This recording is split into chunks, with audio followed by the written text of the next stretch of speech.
Louvado seja nosso Senhor Jesus Cristo, para sempre seja louvado. Seja bem-vindo, como sempre, às minhas redes sociais, ao canal Denis o Católico no YouTube, que também vou postar esse vídeo lá. E vamos refletir um pouco sobre o Evangelho de hoje, né? O Evangelho de hoje é tirado de São Lucas, capítulo 39, capítulo 12 de São Lucas, versículo 39 até o versículo 48. E Jesus vem nos falar de vigilância, né? Viver vigilantemente. Ou seja, ser um guarda que espera, que anseia pela vinda do seu Senhor, né? Então, vamos meditar um pouquinho sobre essa vinda do Senhor e também por que a gente precisa estar vigilante, tá certo? Então, vamos lá, vamos orar. Em nome do Pai, do Filho e do Espírito Santo. Amém. Senhor Deus, Pai eterno e todo-poderoso, diante da Tua presença, Senhor, no momento em que nós encontramos o mundo tão conturbado, numa tribulação tremenda, e não é tribulação apenas nas questões de eventos naturais, de catástrofes climáticas, mas uma tribulação, Senhor, de ideias, de debates, de brigas, de discussões, de desentendimento, onde as pessoas, Senhor, mesmo dentro das igrejas, e aqui eu coloco em especial a Igreja Católica, porque também quero apresentar diante de Ti as comunidades eclesiais de base, as igrejas evangélicas, né? Se o Senhor contempla também cada pessoa naqueles lugares, também lá estão tendo controvérsias, discussões, brigas, desuniões, essa tribulação, né, de notícias, de movimentos políticos e tudo mais tem tirado a nossa atenção, a nossa vigilância da Tua presença. Nós devemos estar vigilante, olhando para Ti, Te contemplando, Te buscando, desejando-Te, querendo estar contigo na oração, na leitura da Tua Santa Palavra, na meditação do Teu Santo Evangelho. O Senhor que nos ensinou que a Tua Palavra é luz para os nossos passos. A Tua Palavra, céus e terras passarão, mas elas permanecerão. Então, Senhor, nos ajuda a compreendermos que nós precisamos deixar de lado todas as coisas do mundo, que nós precisamos abandonar essas coisas e procurar olhar para Ti, fechar o nosso olhar para o mundo, para as coisas que o mundo nos oferece e contemplar somente a Ti, Senhor, olhar somente para Ti. E olhando para Ti, Senhor, nós podemos discernir, Senhor, a nossa vida nesse mundo ainda. Nós podemos direcionar nossos passos, porque a Tua Palavra é luz para os nossos passos, né? E nós queremos, Senhor, andar, contemplar, viver, guardar a Tua Palavra em nossos corações, para que nós não venhamos pecar contra Ti, Senhor. Eu quero, Senhor, colocar em Tua presença, Senhor, com toda humildade, a minha casa, a minha família, os meus vizinhos, Senhor. Eu quero colocar diante da Tua presença, Senhor, toda a igreja. Eu quero colocar diante da Tua presença, Senhor, toda a alma, Senhor, que crê em Ti e que tem boa vontade, Senhor, para viver o Teu projeto, o Teu Evangelho, para viver o Teu querer para ela, para cada um de nós, Senhor. Eu quero colocar diante de Ti, Senhor, cada pessoa que com humildade, com simplicidade do coração, deseja viver na Tua presença, deseja estar contigo, deseja viver contigo. E eu quero, Senhor, que o Senhor nos ajude. Nos envia, Senhor, o Teu Espírito Santo. Teu Espírito, Senhor, que não é um espírito de tibieza, Teu Espírito que não é um espírito de mornidão, Teu Espírito, Senhor, que não é um espírito de medo, mas de coragem. Envia, Senhor, o Teu Espírito sobre nós, para que nós possamos aprender a estar vigilante contigo. Eu quero, Senhor, Te pedir, Senhor, por cada pessoa nesse Brasil, cada pessoa, Senhor, que se filiou aos partidos, cada pessoa, Senhor Jesus, que aderiu a essas ideologias, que o Senhor possa alcançar o coração de cada pessoa, Senhor, e trazer, Senhor Jesus, esse coração para o projeto da Tua Palavra.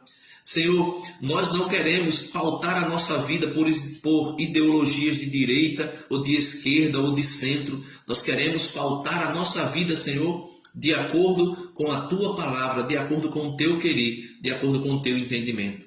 Louvado seja o Teu santo nome. Adorado e bendito seja a Tua santa pessoa. Também queremos adorar o Espírito Santo Paráclito, que tem dado a cada um de nós o dom de compreender qual é a Tua vontade para nós nesse momento de tanta tribulação, de tanta confusão, aonde nós podemos ver a igreja completamente dividida, a igreja completamente rachada ao meio. E aí, Senhor Jesus, as pessoas são rotuladas. Inúmeras pessoas são rotuladas de que não são teus seguidores, porque não aderiu à ideologia tal. Outras, Senhor Jesus, são rotuladas que não são cristãs, né? Porque aderiram a outra ideologia. Nós queremos, Senhor Jesus, que as pessoas possam compreender e dai-nos, Senhor, esse entendimento de que nós não pautamos a nossa vida por ideologias, por filosofias. Nós pautamos a nossa vida segundo a Tua Palavra, segundo o Teu Evangelho. Amém. Ave Maria, cheia de graça, o Senhor é convosco. Bendita sois vós entre as mulheres, e bendito é o fruto do vosso ventre, Jesus. Santa Maria, Mãe de Deus, rogai por nós, pecadores, agora e na hora de nossa morte. Amém. Em nome do Pai, do Filho e do Espírito Santo. Amém. O evangelho de hoje, como eu dizia, é tirado de São Lucas, capítulo 12, versículo do 39 ao 48. Siene, seja bem-vinda. Deus abençoe. Bom dia, meu amigo. Bom dia, minha amiga. Deus abençoe você, viu? Então, se a senhora puder, pega aí a sua Bíblia no evangelho de Lucas, capítulo 12, versículo 39 ao 48. Só que antes de lermos esse capítulo 12 de São Lucas, nós iremos ler no livro do Apocalipse, capítulo 16, versículo 15. O Senhor vai dizer assim, né? Versículo 15. Eis que eu venho como um ladrão. Feliz aquele que vigia e guarda as suas vestes, para que não ande nu, ostentando a sua vergonha. Então veja, o Senhor está dizendo, eis que venho em breve, como um ladrão. Feliz aquele que vigia e guarda as suas vestes, para que não ande nu, ostentando a sua vergonha. Então, que nós possamos contemplar essa grande felicidade do Senhor, que Ele vai dizer que é feliz, é bem-aventurado o homem, a mulher, que vigia e guarda as suas vestes, para que não ande nu, mostrando a sua nudez. As vestes aqui, que ele fala, no capítulo 19, ele vai dizer, capítulo 19 de Apocalipse, ele vai dizer que as vestes, foi-lhe dado vestir-se de linho puríssimo e resplandecente, pois o linho puro são as boas obras dos santos. Então, as nossas vestes são as nossas boas obras, Então, se a gente guardar as nossas vestes, para que não seja contemplada a nossa nudez, nós seremos felizes. E se fizermos isso vigiando, como um vigia que aguarda o dia que vem. As vestes que guarda, que preserva de que a nossa nudez, a nossa vergonha seja posta na rua, às claras, às vistas, é exatamente as boas obras. Se nós andarmos praticando as obras de justiça, as obras de misericórdias espirituais e corporais, nós não passaremos vergonha. Agora, se nós deixarmos as nossas vestes de lado, que é as obras dos santos, e aqui eu não estou falando somente dos santos que já contemplaram Deus face a face, eu falo daqueles que são separados. Nós, o apóstolo São Paulo, na carta aos Efésios, vai dizer que nós precisamos nos despir, ou seja, tirar as vestes do homem velho e nos revestir do homem novo, criado segundo Cristo, a sua imagem, na justiça e na verdade. Então, as vestes é exatamente a nossa conduta, a nossa boa conduta, a maneira que nós devemos pautar a nossa vida, longe das ideologias, longe das ideologias partidárias, longe de tudo aquilo que tem gerado confusão dentro do Brasil. Porque muitas vezes a gente fica preocupado, vamos combater tal ideologia, aí o outro fica dizendo, vamos combater tal ideologia. Como é que eu faço para combater as ideologias? Vivendo o Evangelho. Ah, Denis, mas a gente tem que lutar mesmo, uma luta social.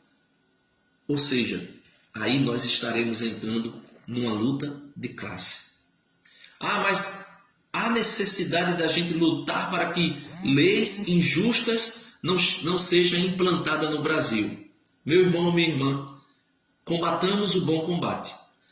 Sempre que for oportuno e até de forma inoportuna. Porém, uma coisa eu digo. A volta de Cristo se aproxima. E essas pautas diabólicas, satânicas, que agride a vida do crente, né? E aqui eu falo, quando eu falo crente, eu falo todo aquele que crê em Jesus e vive segundo a sua vontade, e de forma especial aqui, o católico, né? Mas existe muita gente, disse Jesus, eu tenho muitas ovelhas que não estão nesse aprisco. Elas precisam ouvir a minha voz para que haja um só rebanho e um só pastor. Então tem muita ovelha de Cristo espalhada. Mas bem-aventurado será aquele que pautar a sua vida pelo Espírito Santo. São Paulo vai dizer que quem pauta a sua vida pelas obras da carne, colherá a corrupção. Aqueles que praticam a sua vida pelas obras do Espírito, pelo Espírito Santo, colherá a vida eterna. Então, voltando aí para Lucas capítulo 12, versículo 39, o Senhor vai dizer assim: sabei, porém, isto,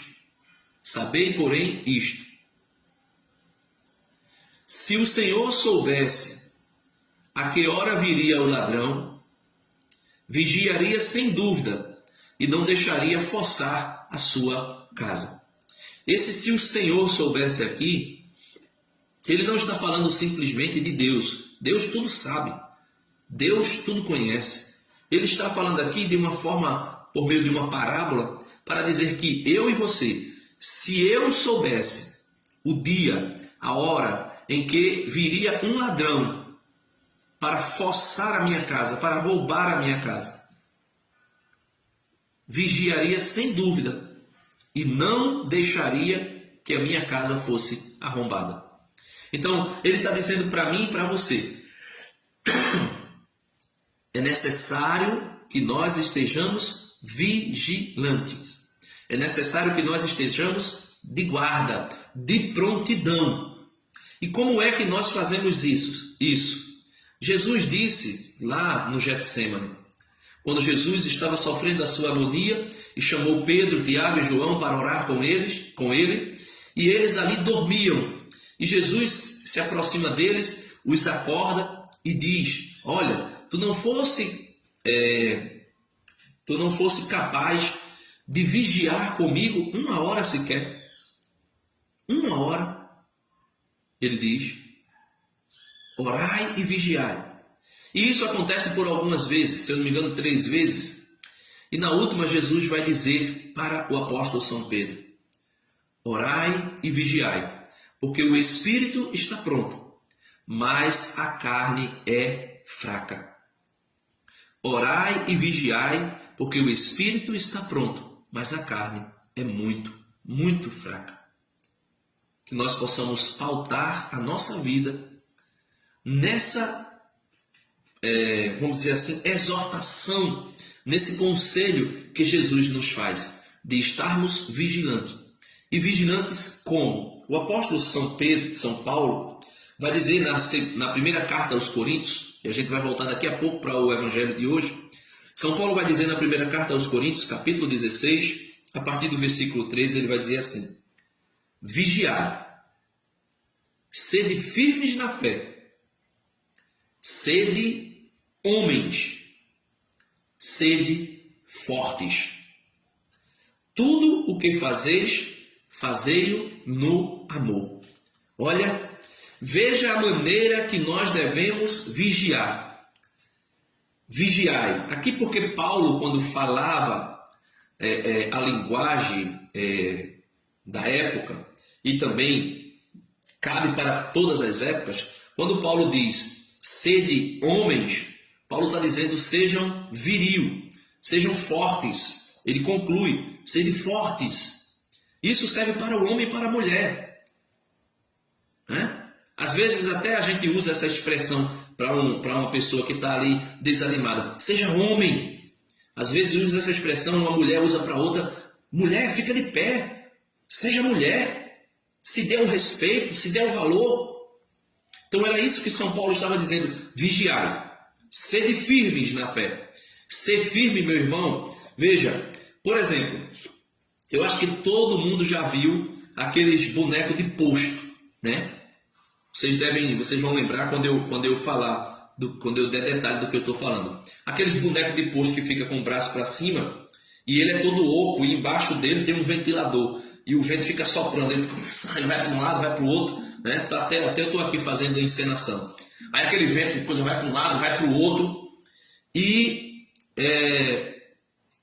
você olha que não tem firmeza alguma. Tanto faz ele estar em pé com as mãos para cima, como de repente ele tombar para um lado, tombar para o outro. Não tem firmeza, não fica ali de prontidão. Quando São Paulo diz sedes firmes, São Paulo está querendo dizer que nós devemos ser como colunas, por exemplo, de concreto. Uma coluna de concreto, ela é firme, ela é rígida, ela está ali. Sede firme. Para quê? Para sustentar, para que possa ficar de pé no momento da tribulação, no momento do sofrimento. Foi aquilo que Jesus disse: bem-aventurado, feliz o homem que ouve as minhas palavras e põe em prática, porque ele será como um homem prudente que edificou a sua casa sobre a rocha. Então, quando Paulo diz vigiai, sede firmes na fé. Então veja, ele está mandando ser firme, mas não é firme de qualquer maneira, é firme na fé. Qual é a fé? A fé é: Deus amou de tal maneira o mundo que enviou o seu Filho para que todo aquele que nele crê não pereça, mas tenha vida eterna. São João vai dizer: o Filho do homem se manifestou para destruir as obras de Satanás. Então, ser firme na fé, ou seja, ser firme em Cristo Jesus.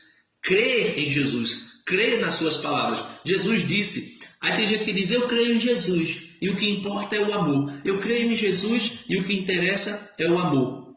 Olha, veja só, Jesus está dizendo que aquele que me ama guarda os meus mandamentos.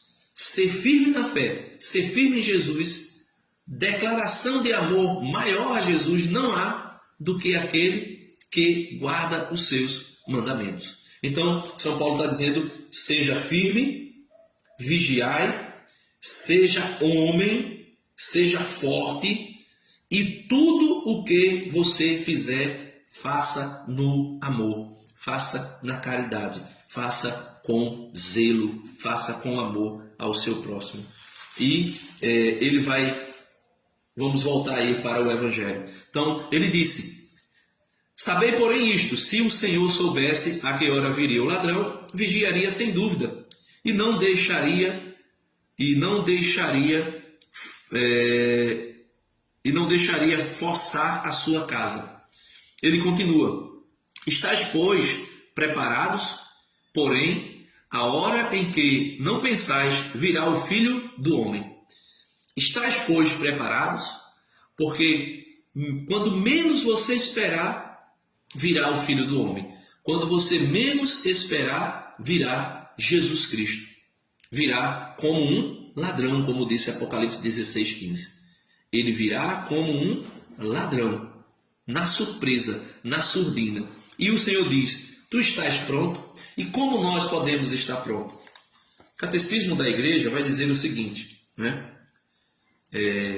Ora, tal combate, né, esse combate espiritual que nós devemos estar vigilantes e travarmos, ele vai dizer: ora, tal combate e tal vitória não são possíveis senão na oração. Então, como é que nós devemos estar vigilantes? Na oração. Lembra do que Jesus disse? Jesus chamou Pedro, Tiago e João para orar com ele. Quando Jesus está orando, Jesus retorna ao encontro com os 3 apóstolos, os encontra dormindo. E Jesus vai dizer o quê? Desperta. Desperta. Os nossos inimigos já estão à porta. Desperta, orai e vigiai, porque o espírito está pronto, mas a carne é fraca. Então, tal combate e tal vitória contra o ladrão que virá, né, à noite, e aqui eu falo do diabo que vem para nos tentar, e também o combate espiritual e a vitória que nós alcançaremos em estarmos de prontidão, para que quando Jesus vier, agora uma comparação do ladrão na pessoa de Cristo a respeito de sua vinda. Quando Jesus vier como um ladrão, nós não sejamos pegos de surpresa, dormindo, como Jesus disse aos apóstolos: orai e vigiai. Levanta, desperta, desperta, né? Desperta, porque a noite já vem, né? Foi por sua oração que Jesus venceu o tentador, desde o começo. Então, Jesus sempre venceu Satanás por meio da oração. Olha, Jesus, que é o Filho de Deus, Jesus, se ele ia escolher os apóstolos, ele orava antes. Se ele ia fazer um milagre, ele orava antes. Se ele ia operar uma cura, ele orava antes ou orava durante a cura. Se ele ia ressuscitar alguém, ele orava como fez na ressurreição de Lázaro. O Senhor olhou para o céu e disse: Pai, eu sei que tu sempre me ouves, mas não por mim, mas por esses que estão aqui, eu te peço. Glorifica o teu filho, para que o teu filho te glorifique. E ali, Jesus olha para o túmulo, manda que as pessoas tirem as pedras, mostrando que Jesus faz o milagre da ressurreição, mas ele quer a nossa cooperação. Ele quer que a gente tire as pedras. Jesus quer te ressuscitar, porém ele diz: tirai a pedra. Qual é a pedra que está no teu coração? Qual é a pedra que impede o teu coração de sentir a presença de Deus? Qual é a pedra? Qual é o vício? Né? Qual é o mau hábito que te impede de ver e ouvir Deus? Tira a pedra. Então Jesus diz: tira a pedra. E diz, e grita para Lázaro: Lázaro, vem para fora. E o Senhor vai gritar para ti, para que do teu interior flua um rio de água viva, para que do teu interior renasça, ressurja o homem novo. E ele vai dizer, né, que isso só consegue ser feito pela oração. E no último combate de sua agonia, agora no Getsêmani, como eu já falei muitas vezes, Jesus também venceu pela oração. Esse é o combate, é ao combate de Jesus e a agonia de Jesus que Cristo, né, é a seu combate e a sua agonia que Cristo nos une neste pedido a nosso Pai. A vigilância do coração é lembrada com insistência, em comunhão com a de Cristo. Então, nós devemos nos associar aos sofrimentos de Cristo. Nós devemos nos afeiçoarmos à agonia de Jesus. Por quê? Porque nossa agonia, mergulhada na agonia de Jesus, nosso combate, mergulhado no combate de Jesus, o Espírito Santo nos auxilia, nos dá força, e assim como Cristo venceu pela oração, nós também venceremos. E ele continua, né? A vigilância do coração é lembrada com insistência, em comunhão com a de Cristo. A vigilância consiste em guardar o coração. Veja, quando eu digo aqui, quando Jesus vem dizer aqui no Evangelho de hoje, no Evangelho de São Lucas, vigiai, Jesus não está dizendo que a gente precisa vigiar, vamos dizer assim, para que a pessoa perversa não venha nos fazer mal. Também nós podemos até fazer isso, né? Nos guardar, nos precaver do homem mau. Mas Jesus está dizendo aqui, vigiai, é para vigiarmos o nosso coração. Vigiar o nosso coração. Jesus diz, vigiai, né? Olha, a vigilância do coração é lembrada com insistência, em comunhão com a de Cristo. A vigilância consiste em guardar o coração. Guardar. Jesus disse que uma vez, né, Jesus falou uma vez que o nosso olho é o espelho da nossa alma. Se o nosso olho estiver sadio, toda a nossa alma estará sadio. Então, como é que eu estou olhando para as pessoas? Qual é o meu olhar para os irmãos? É um olhar de alguém que ama? É um olhar de alguém que chama para exortar? É um olhar de quem direciona, dirige, corrige na caridade? Ou é um olhar de quem julga, de quem condena? E aqui eu não estou falando dessa questão que o pessoal fala aí de preconceito, de isso, de aquilo. Não, estou falando de um olhar que cura, um olhar que penetra o coração das pessoas e chama a pessoa para o convívio da palavra de Deus. Ele vai dizer, e Jesus pede ao Pai que nos guarde em seu nome, né? Então, no livro de São João, no Evangelho de São João, capítulo 17, versículo 11, o Senhor vai pedir, né? Jesus vai pedir ao Pai, a Deus Pai, que nos guarde no seu nome, no nome de Jesus, né? É por isso que o nome de Jesus nos foi dado como o único nome possível a ser salvo. O único nome que nos salva, né? O único nome no qual nós podemos ser salvos. Então, nos guardar no seu nome, né? Esse guardar no seu nome é nos guardar na sua vontade, no seu querer, na sua doutrina. Ele conclui dizendo assim, o Espírito Santo procura manter-nos sempre alerta para essa vigilância. Por quê? Porque é o Espírito Santo que nos convence do pecado, da justiça e do juízo. Então, o Espírito Santo que ora em nós com gemidos inefáveis, ele tem essa função, né, podemos assim dizer, dada pelo próprio Deus, né, enviado por nosso Senhor Jesus Cristo, para nos guardar, né, na santidade. E ele continua, esse pedido adquire todo o seu sentido dramático no contexto da tentação final de nosso combate na terra.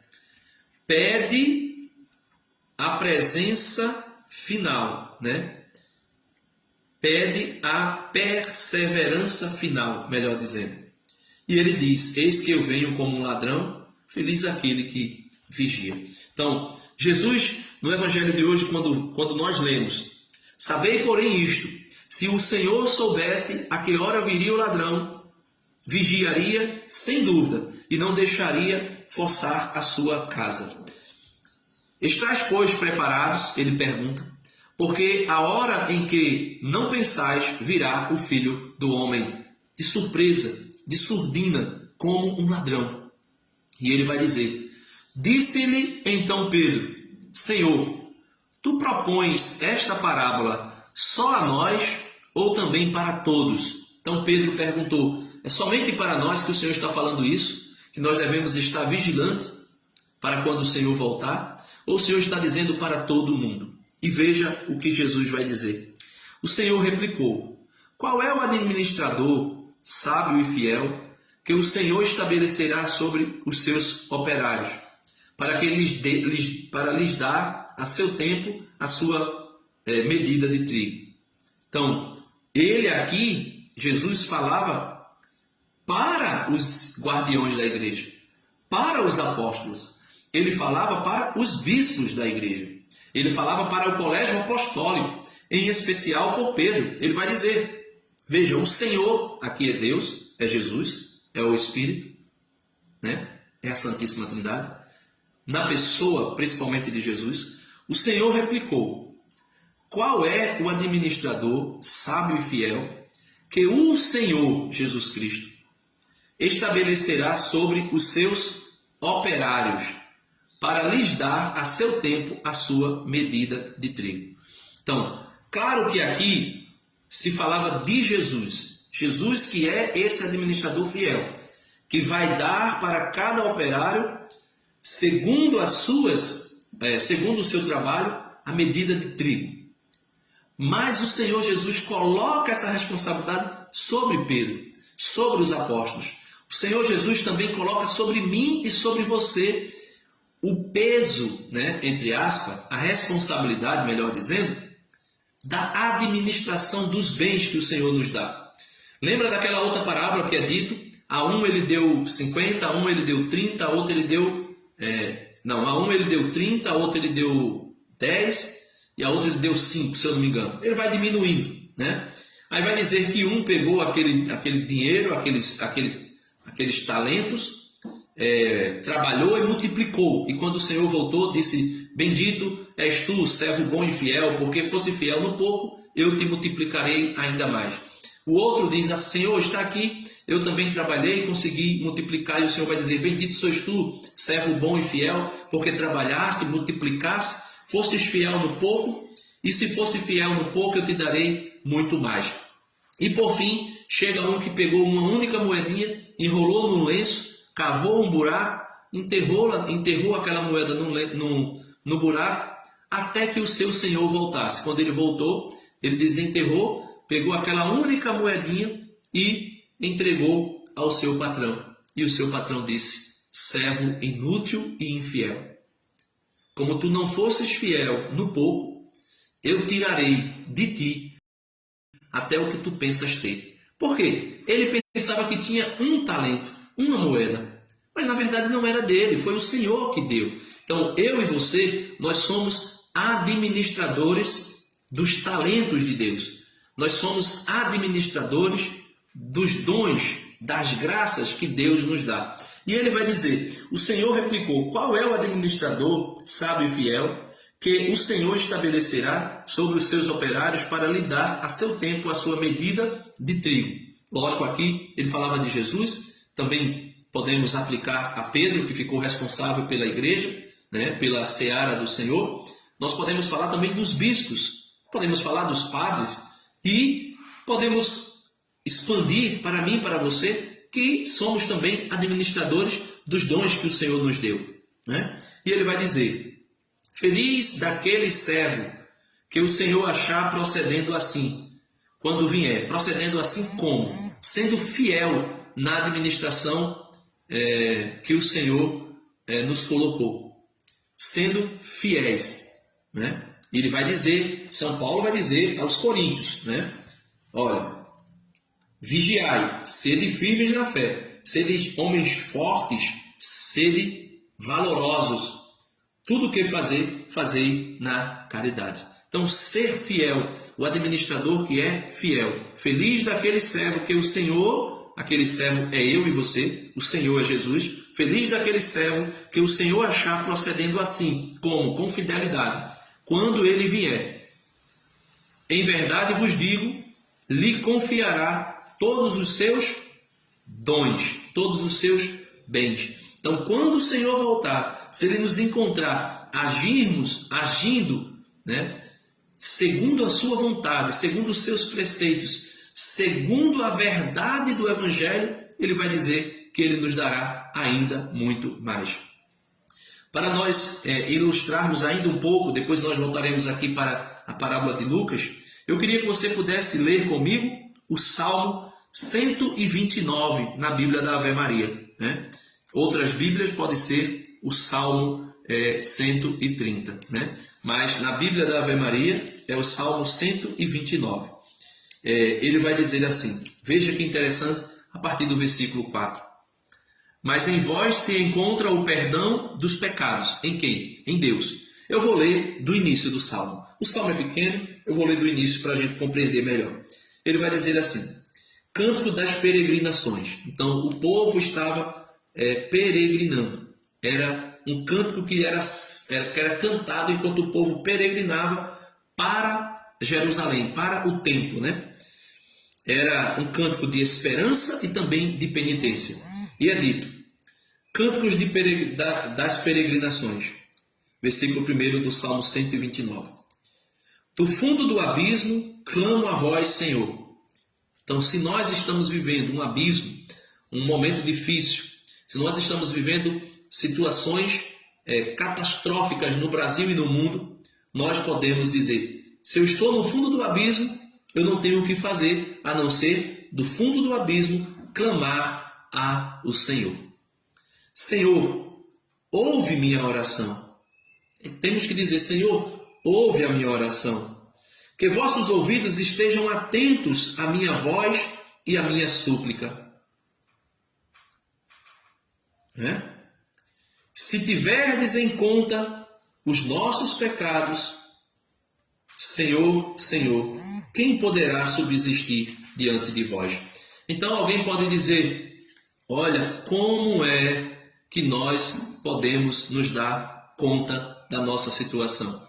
Ele vai dizer: simplesmente sendo honesto e nos colocarmos diante do Senhor. Senhor, se o Senhor for levar em consideração o meu pecado, a minha vida, os meus erros, quem subsistirá diante de ti? Ninguém. Isso significa dizer que a gente pode viver a vida no pecado e está tudo ótimo? Ele vai dizer no versículo 4: Mas em vós se encontra o perdão dos pecados, para que reverentes vos sirvamos. Veja, em vós se encontra o perdão dos pecados, para que reverentes, ele vai dizer que nós devemos, com reverência, servirmos ao Senhor. Ele vai dizer: ponho minha esperança no Senhor, minha alma tem confiança em sua palavra. E ele vai dizer: minha alma espera pelo Senhor, mais ansiosa do que os vigias pela amanhã que está para chegar. Mais do que os vigias que guardam amanhã.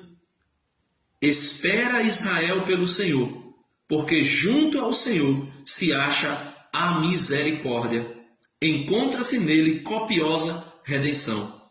E ele mesmo há de remir Israel, a igreja, nós, de todas as nossas iniquidades. Então, é assim que nós devemos esperar vigilantes no Senhor, com confiança na sua misericórdia, sabendo que Ele não levará em conta os nossos pecados, no sentido de dizer que, se Ele for contabilizar os nossos pecados, ninguém poderá ser salvo. Porém, nele, com reverência, nós podemos nos aproximar dele, pedir perdão e alcançará misericórdia. Misericórdia oportuna. Né? E continua a parábola, né? Em verdade vos digo, lhe confiará todos os seus bens, foi onde a gente parou. Mas se o tal administrador, eu e você, né, administrando os bens do Senhor, os dons que o Senhor nos deu, mas se tal administrador imaginar consigo: meu Senhor tardará a vir. Ou seja, tem muita gente que diz: o Senhor não vai voltar mais, está demorando muito, Jesus está demorando demais, essa promessa da volta dele está muito demorada, ninguém vai mais esperar, porque a promessa falhou, a promessa fracassou. O apóstolo São Pedro, na sua primeira carta, vai dizer que muitos dirão: o que foi feito da sua promessa? Qual promessa? A promessa da volta de Jesus. Por que demora tanto a voltar? São Pedro vai dizer: o Senhor não está demorando, mas o Senhor está agindo de paciência, de mansidão, de misericórdia. Por quê? Porque Ele não quer que ninguém se perca. Ele não quer que ninguém se perca, Ele quer que todos se convertam. Então, a demora do Senhor voltar, a demora do regresso de Jesus não é demora, é misericórdia do Senhor. O Senhor misericordiosamente prolonga a sua vinda para que todos se arrependam, para que todos se convertam. Mas ele virá como um ladrão. Então, quando a gente menos esperar, está demorando tanto que eu acho que ele nem vai vir mais. Ou senão, está demorando tanto que ele vai demorar demais para vir. Pode ser que ele volte somente para você. Pode ser que você morra hoje. Pode ser que eu morra hoje. Jesus terá voltado somente para mim. E eu vou ter que prestar conta dos bens que ele me deu para administrar. Pode ser que ele volte como um ladrão, repentinamente. E a gente aí, né, se achando expert da Bíblia, vai dizer, ele não vai voltar nem tão cedo, ele não vai voltar nunca. Eu acredito que ele ainda vai demorar um pouco. Mas quem sou eu para saber? Perguntaram, Senhor, é hoje que tu vai estabelecer, né, toda a justiça em Israel? Ele disse, não. Referente àquele dia, ninguém sabe.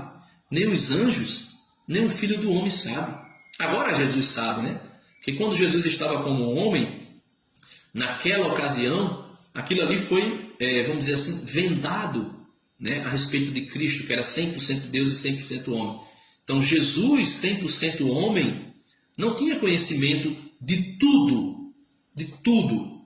Muitas coisas foram sendo clareadas na pessoa de Cristo, quando ele estava... Mas agora, depois que ele foi glorificado, ele sabe quando ele voltará. Então, ele vai dizer, mas se o tal administrador imaginar consigo, meu senhor tardará a vir, e começar a espancar os servos e as servas. Veja, eu começo a dizer, não, Jesus não vai voltar nem tão cedo. E por conta disso, eu começo a tratar mal as pessoas. Eu sou um cavalo, um bruto, ignorante. Eu começo a fazer com que eu venha tratar as pessoas de um modo terrível. E ele vai dizer, comer e beber. Esse comer e beber aqui não é somente comida e bebida, não.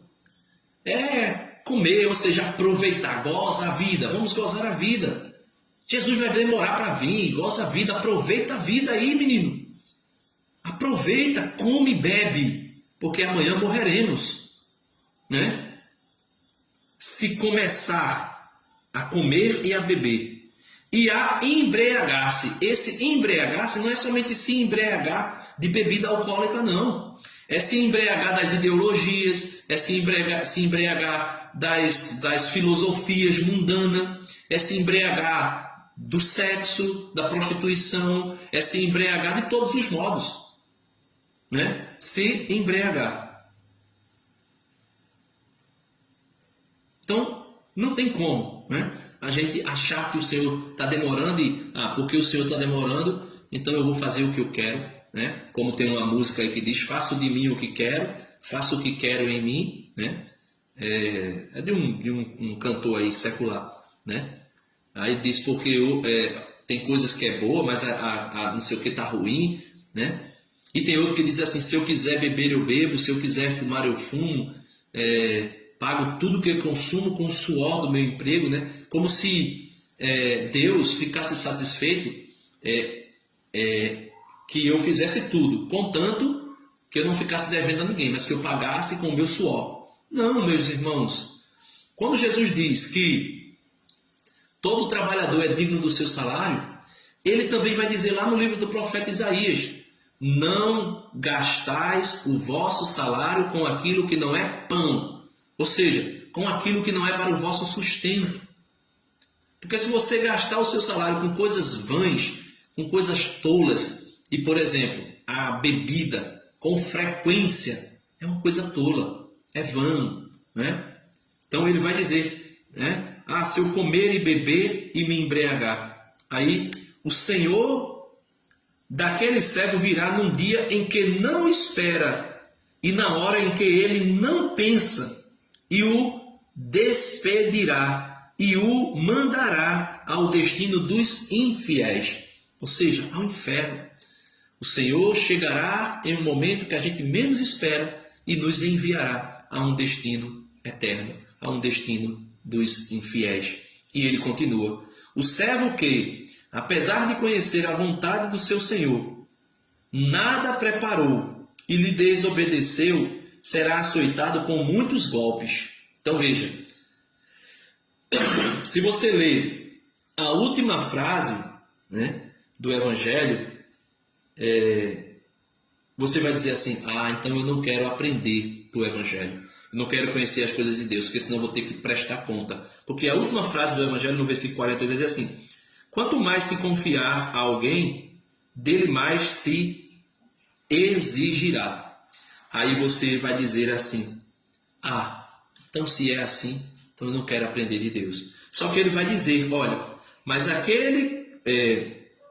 o servo que, apesar de conhecer a vontade de Deus, ou seja, os seus mandamentos, nada preparou e lhe desobedeceu, será açoitado com inúmeros golpes. Aquele que não sabe e acha que porque não sabe nada da Bíblia e por esse motivo vai estar isento do castigo, veja o que ele diz: mas aquele que ignora, ou seja, aquele que não conhece a vontade de seu Senhor,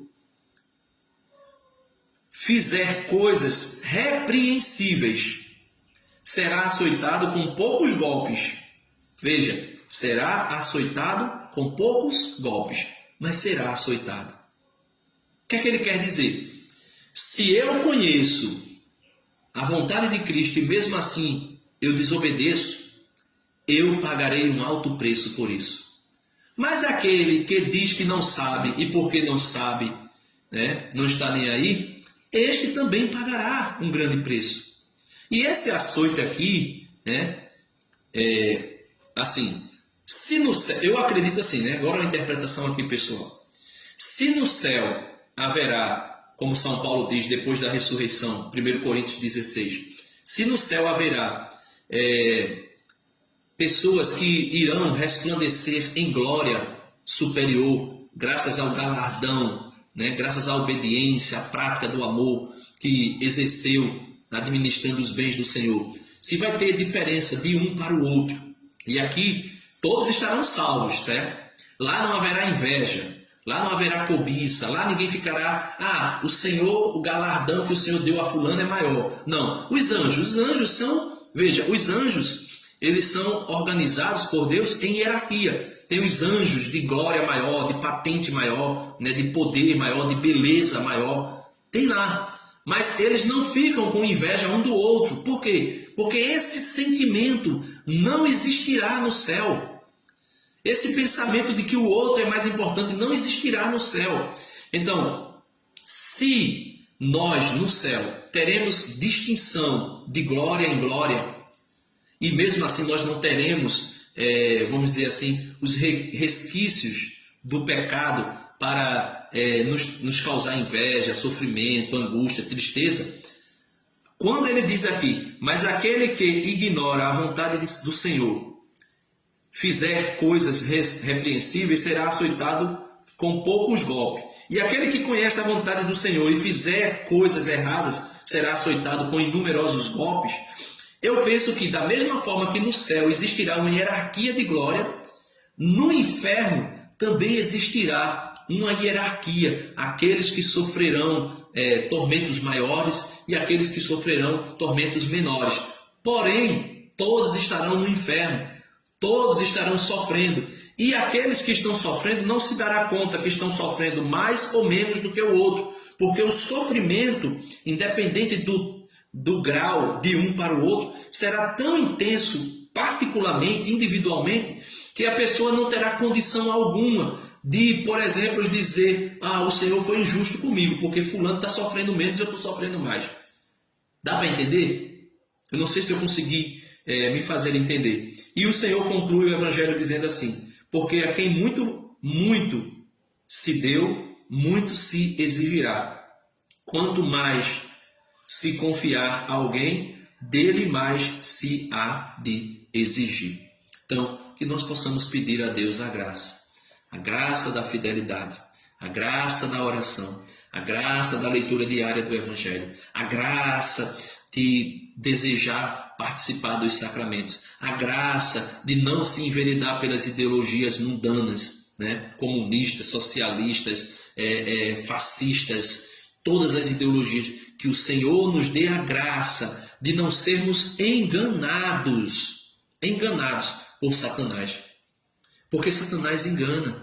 Veja o que Pedro fez. Pedro disse: Senhor, eu não permitirei que o Senhor morra. O que foi que Jesus disse? Afasta de mim, Satanás, porque tu servirás para mim como pedra de tropeço.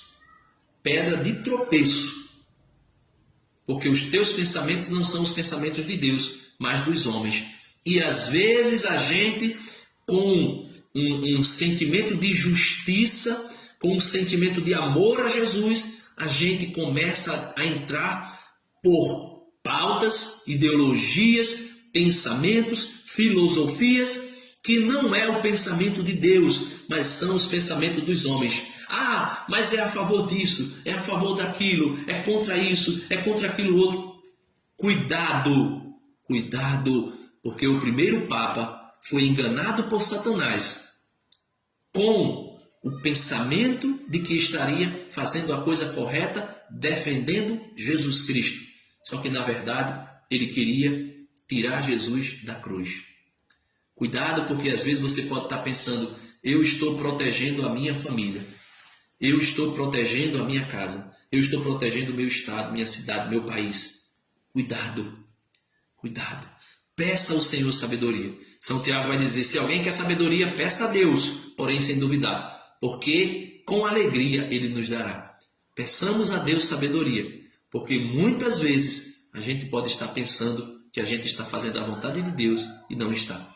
E do mesmo modo, também podemos pensar: em nome do amor eu posso fazer tudo, em nome do amor, tudo, contanto que fulano seja feliz, contanto que fulana seja feliz, contanto que o mundo seja feliz, e assim eu nego Jesus da mesma forma. Então, tenhamos cuidado com tudo isso. Por quê? Porque, com certeza, a quem muito foi dado, muito será cobrado.